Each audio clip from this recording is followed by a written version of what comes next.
이제부터 하나님의 비전이라는 주제를 가지고 말씀을 나눕니다. 첫째 시간인데 꿈꾸고 해석하고 대처하라, 이런 제목으로 하나님의 말씀을 나누도록 하겠습니다. 오늘은 꿈에 대한 이야기를 하게 됩니다. 요셉이 꿈꾼 얘기가 첫 본문에 나오고 있죠. 우리가 잘 아는 본문입니다. 자, 요셉이 꿈꾸기 전의 상황을 좀 생각해 볼 필요가 있습니다.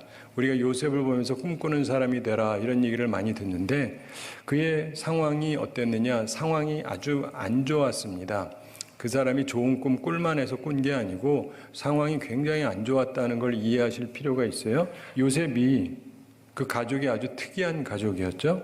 아버지가 4명의 여성을 아내로 삼았습니다. 그 다른 3명의 여성, 자기 어머니 말고 3명의 여성이 먼저 아들을 낳았는데 10명이나 나왔어요. 그리고 자기가 어머니가 난 첫 아들인데 그 집안의 11번째 아들입니다. 그리고 그의 친어머니 라헬이 그의 동생 베냐민을 낳다가 죽습니다.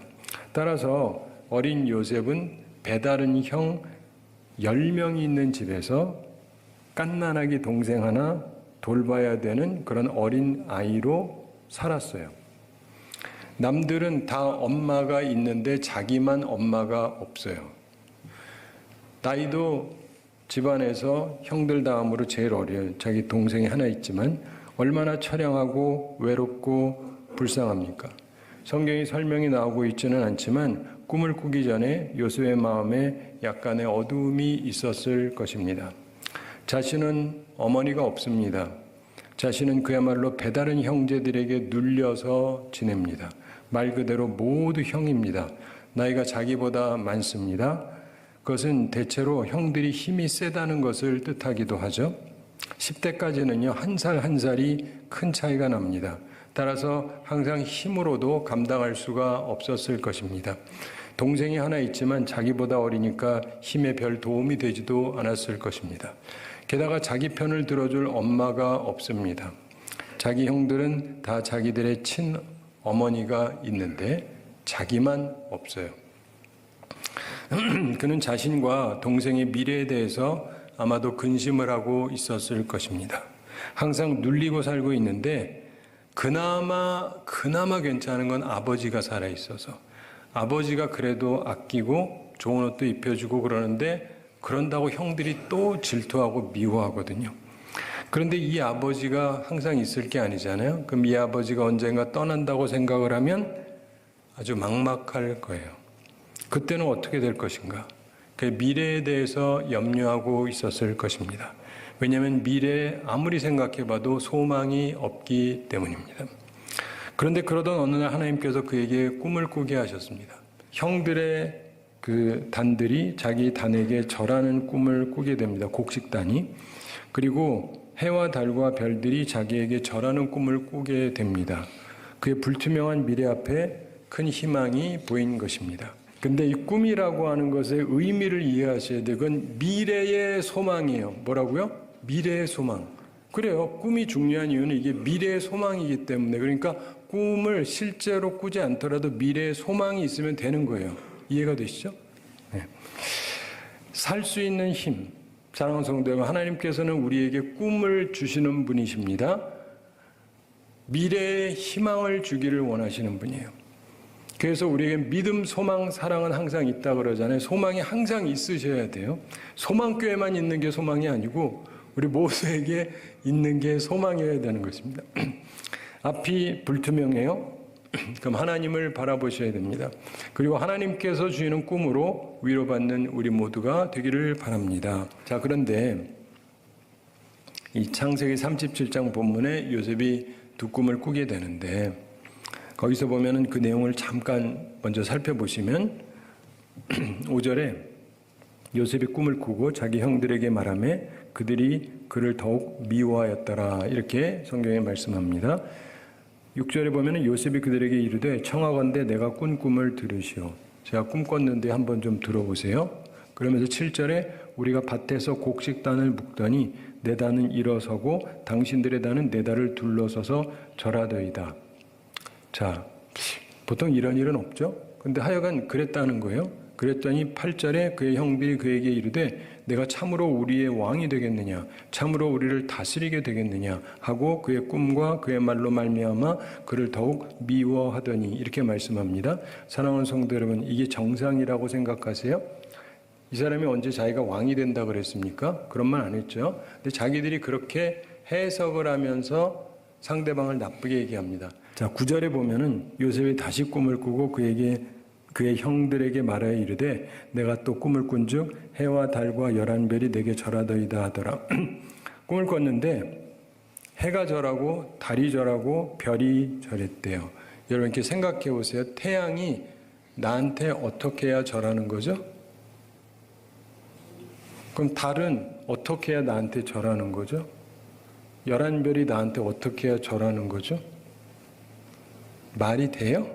자, 10절에 보면 그가 그의 꿈을 아버지와 형들에게 말하며 아버지가 그를 꾸짖고 그에게 이르되 내가 꾼 꿈이 무엇이냐? 나와 내 어머니와 내 형들이 참으로 가서 땅에 엎드려 내게 절하겠느냐? 이거는 형들 때문에 일부러 그렇게 얘기를 해준 것 같아요. 11절 함께 읽어보겠습니다. 그의 형들은 시기하되 그의 아버지는 그 말을 간직해 두었더라. 아멘. 형들은 그게 싫은 거예요. 근데 아버지는 얘의 말을 개꿈으로 본 거 아니에요? 마음에 간직해뒀다.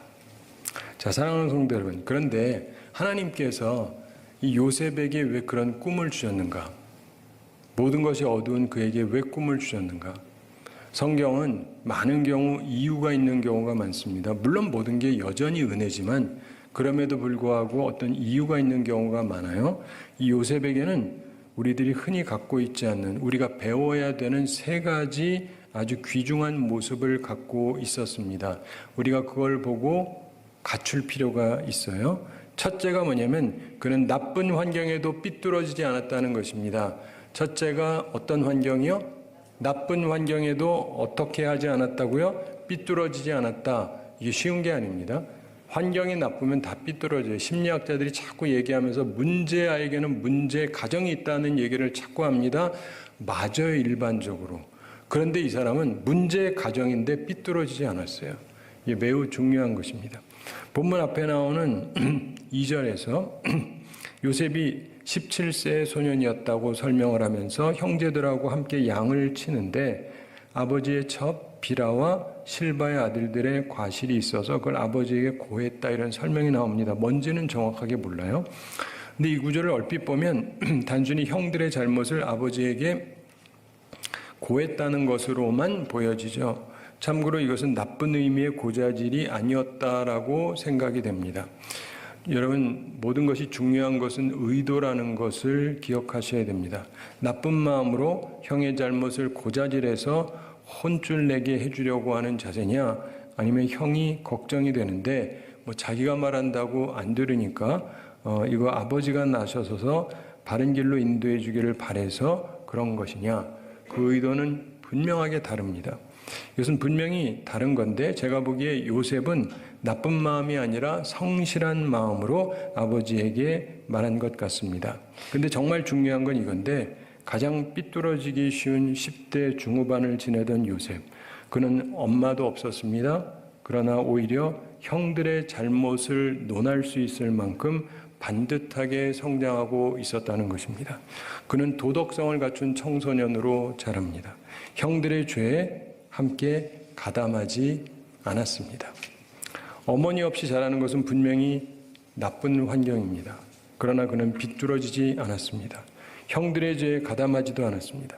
그리고 그의 이후의 삶에도 나타나는 것처럼 20대에도 성적인 유혹에 넘어가지 않고 잘 이깁니다. 그는 어렵고 나쁜 환경에서도 바른 청년으로 자랐습니다. 사랑하는 성도 여러분, 힘들어도 삐뚤어지지 마시기 바랍니다. 두 번째로 요셉은 항상 정직했어요. 항상 어쨌다고요? 정직했습니다. 이 부분을 잘 생각해 보셔야 됩니다. 요셉은 이후에 총리가 되니까 사람들이 정치가로 생각하는데 요셉은 정치가라기보다 예언자였습니다. 정치가라기보다 뭐라고요? 예언자예요. 그런 이해를 가지고 오늘 본문을 보시면 도움이 됩니다. 본문 5절에 요셉이 꿈꾸고 자기 형제들에게 고하매 그들이 그를 더욱 미워했더라, 이렇게 말씀하죠. 그런데 9절에 보면 요셉이 다시 꿈을 꾸고 그 형들에게 고하여 가로되 내가 또 꿈을 꾼즉 해와 달과 11별이 내게 절하더이다 이렇게 말합니다. 그래서 11절 초반에 보면 그 형들이 시기하되 이렇게 말씀을 합니다. 저는 어릴 때 이걸 보면서 참 이상하다고 생각을 했습니다. 왜요? 나 같으면 말 안 했을 텐데. 요셉은 이미 17살이에요. 철없는 아이가 아닙니다. 그런데 그런 꿈을 이야기해서 형들에게 사랑을 받겠습니까? 질투심이 많은 사람들에게 이런 말하면 인생에 도움이 되겠습니까? 그렇지 않다는 것을 우리만 아는 것이 아니라 요셉도 분명히 알았을 겁니다. 정치력이 뛰어난 사람은 절대로 이런 꿈을 상대방에게 말하지 않을 것입니다. 그런데 왜 요셉은 말했을까요? 그의 삶의 모습을 보면 그가 단순히 생각이 없었다고 말하기 어렵습니다. 아마도 요셉은 예언자의 기질을 가지고 있던 사람이었던 것 같습니다. 따라서 그 꿈을 감추고 있지 않았습니다. 그는 항상 정직했습니다. 따라서 이후에 그가 이스라엘의 미래를 예언할 때 사람들이 그것을 마음에 간직하게 되었을 것입니다. 창세기 마지막이 그 이야기로 끝이 납니다. 요셉이 30세에 애굽 총리가 되고 110세에 죽습니다. 권력의 핵심이 된 후 80년을 이민 온 땅에서 살아갑니다. 그런데 그가 죽으면서 하나님께서 애굽에서 이 좋은 곳에서 인도에서 조상 아브라함, 이삭, 야곱에게 맹세하신 땅 그곳에 이르게 하실 거다라고 예언을 합니다. 그때 반드시 자기의 해골을 메고 그 땅으로 올라가라고 말합니다. 그의 꿈이 수백 년 후에 이루어집니다. 그 시작이 출애굽기입니다.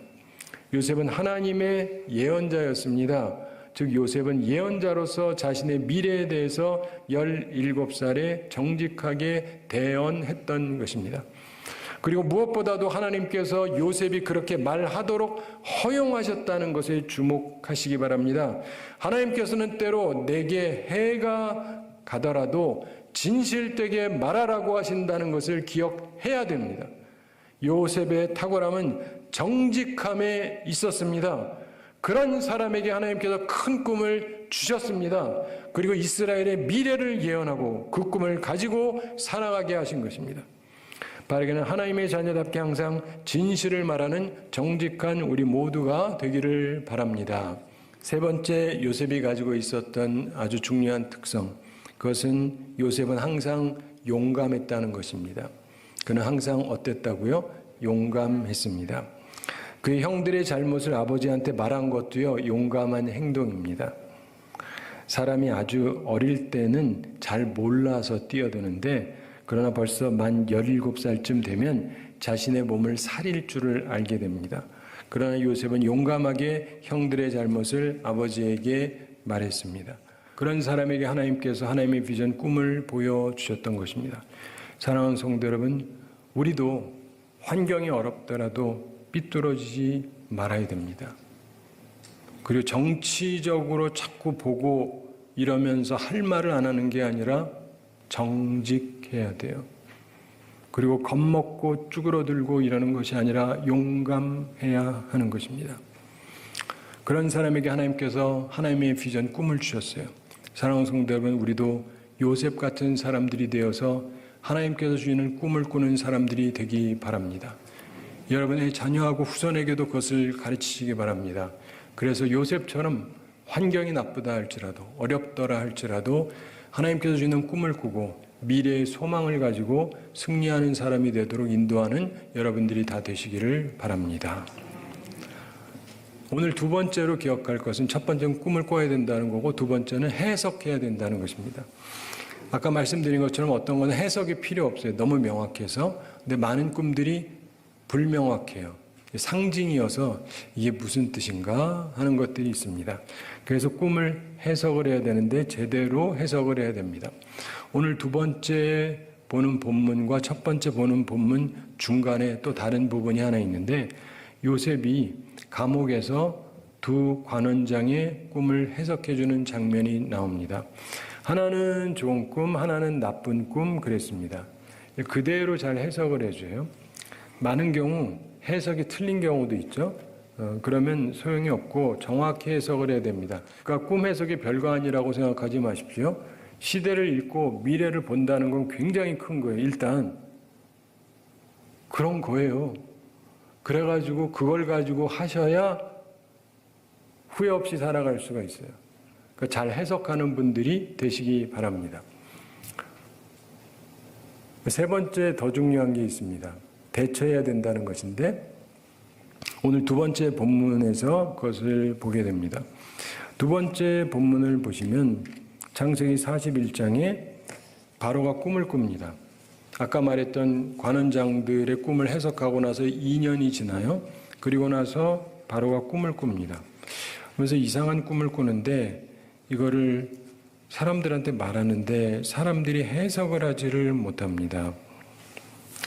41장 오늘 읽지 않았지만 8절에 보면 아침에 그의 마음이 번민하여 사람을 보내어 애굽의 점술가와 현인들을 모두 불러 그들에게 그의 꿈을 말하였으나 그들은 그것을 바로에게 해석하는 자가 없었더라. 이렇게 말씀이 나옵니다. 자, 그 나라에도 똑똑한 사람들이 있고 해석을 할 수 있는 사람들이 있는데 그런데 전부 모아가지고 그의 꿈을 얘기했는데 그것을 바로에게 해석하는 자가 없었더라. 이렇게 돼 있어요. 그래서 많은 분들이 이렇게 생각을 합니다. 그들은 꿈을 해석을 못했다. 뭔 꿈인 줄 몰랐다. 근데 성경은 그들이 몰랐다고 말하고 있어요? 그런 말 없어요. 그냥 해석하는 자가 없었다라고만 돼 있어요. 이유가 있습니다. 그 꿈이 너무 나쁜 꿈이에요. 근데 거기에는 또 다른 게 있습니다. 자, 보시면은 요셉이랑 바로가 얘기하는 얘기가 25절부터 보시면 요셉이 바로에게 아뢰되 바로의 꿈은 하나라. 하나님이 그가 하실 일을 바로에게 보이심이니이다. 바로가 꿈을 2개 꿨는데 사실은 1개의 꿈이라는 거예요. 26절에 7 좋은 남손을 7회요. 7 좋은 이삭도 7회니 그 꿈은 하나라. 이게 암소 그리고 이삭 이게 그런데 좋다. 이 얘기는 풍년을 얘기하는 거다. 그리고 하나마다 1년씩을 얘기한다. 27절에 보면 그 후에 올라온 파리하고 흉한 7선은 7년이요. 동풍에 말라 속이 빈 7 이삭도 7회 흉년이니. 그래서 꿈을 아주 정확하게 해석을 해줘요. 그러면서 28절에 내가 바로에게 이르기를 하나님이 그가 하실 일을 바로에게 보이신다 함이 이것이라. 하나님이 보이시는 거예요. 망하게 되셨습니다. 라고 정직하게 얘기해요. 참 정치성이 없어요.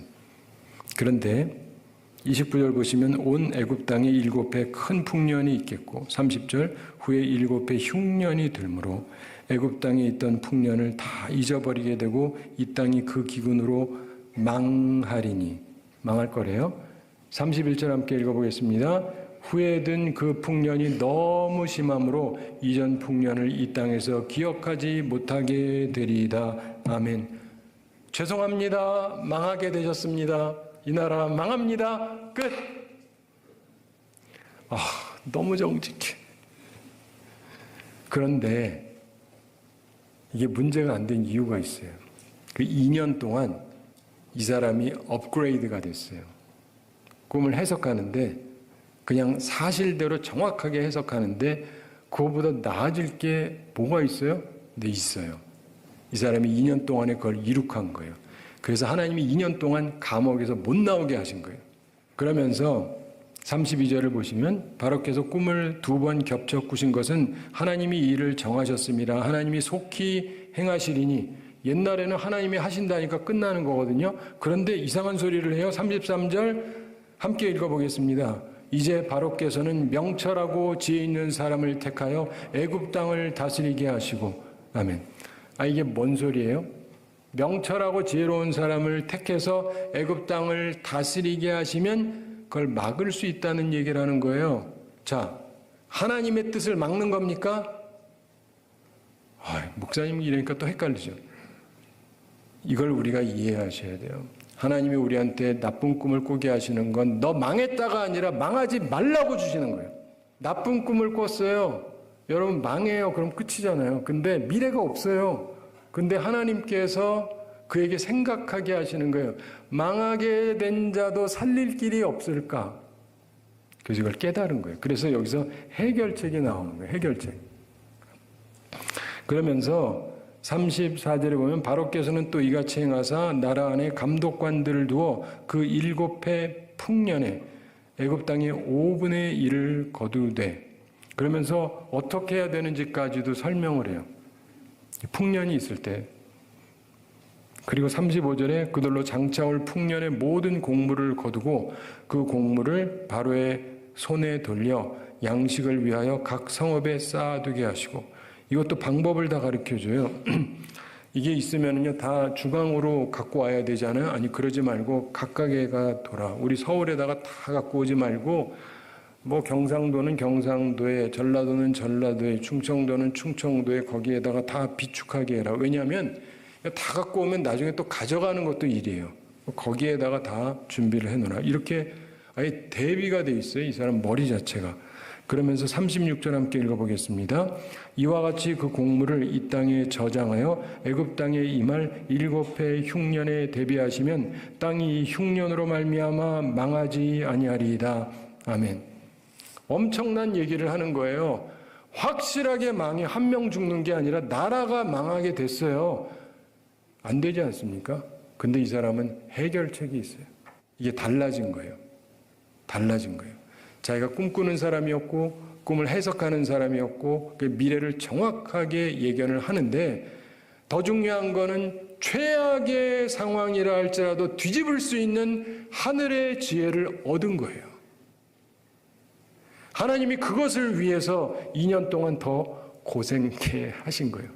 괜히 고생시킨 게 아니라 이거를 짜내게 하기 위해서, 짜내게 하기 위해서.